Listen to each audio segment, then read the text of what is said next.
জানি কি আর কত পথ বাকি চলার, আর কত কান্না রয়েছে ভাগ্যে লেখা। কাজল রেখা, কাজল রেখা, কাজল রেখা, কাজল রেখা, কাজল রেখা, কাজল রেখা।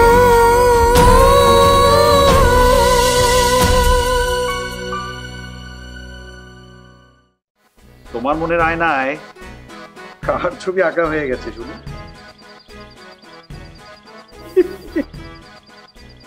কি যে বলো বন্ধু, কোথায় তুমি আর কোথায় আমি? হ্যাঁ, এখন থেকে অভ্যাস করে নাও। কথা বুঝলে, কথা, এই কথা দিয়ে সবকিছু হয়। এই কথা দিয়ে মানুষ চেনা যায়, এই কথার কারণে মানুষ কাছে আসে, আবার এই কথার কারণেই মানুষ দূরে চলে যায়। দাঁড়াও দাঁড়াও দাঁড়াও, আমি শুধু এখান থেকে শুধু একটা জায়গায় যেতে চাই, আর সেটা হলো যেখানে অনেক সুন্দর সুন্দর খাবার আছে। আহা, কি সুন্দর খাবারের বাসনা!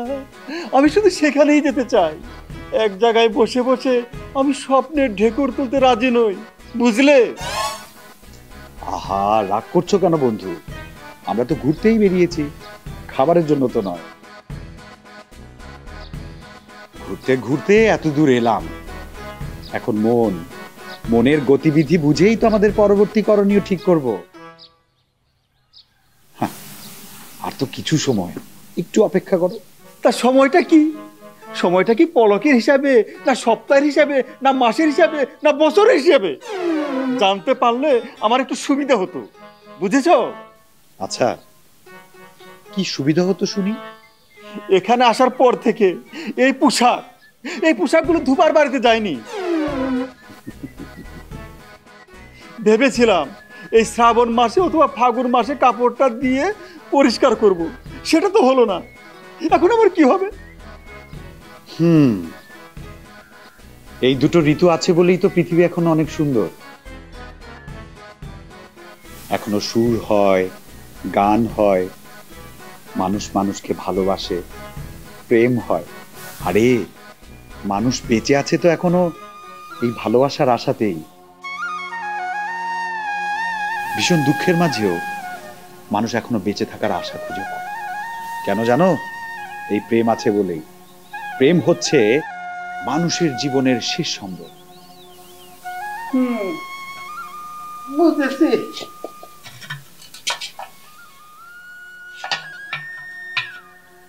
এই পানিটুকু খেয়ে নাও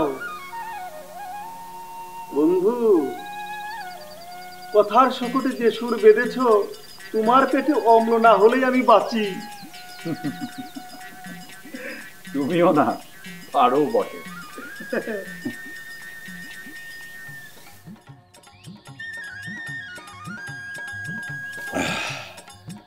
খাও খাও, পানিটা ভালো করে খাও। তা এখন কি ভাবছো? ভাবার কিছু নেই যারা, আপাতত কটা দিন এখানেই থাকবো, তারপর না হয়। বন্ধু, আমি কি তাহলে কয়েকদিনের জন্য রাজ্য থেকে ঘুরে আসবো? মানে তোমার আবার রাজ্যে কি জরুরি কাজ করলো? না মানে ওই টেপি আর ঢেপির মা কেমন আছে একটু দেখে আসতাম, এই আর কি। মানে এই যারা, কি বলছো তুমি? তুই বিয়ে করলে কবে? আমি তো কিছু জানি না। তোমাকে আমি... আরে থামো থামো থামো থামো থামো, আগে আমার কথাটা তো শোনো। এই কি শুনবো, কি শুনবো? আগে তুমি আমার প্রশ্নের জবাব দাও। এই ঢেপির মা তোমার জীবনে নিঃশব্দে কখন এলো? আর এই যে ঢেপি, সে কি করে এলো বলো তো? হ্যাঁ, গরু। গরু? গরু, আমার গরু একটা বকনা দিয়েছে। ঢেপি, ঢেপির মা? তোকে আমি... আরে থামো থামো থামো, আরে বন্ধু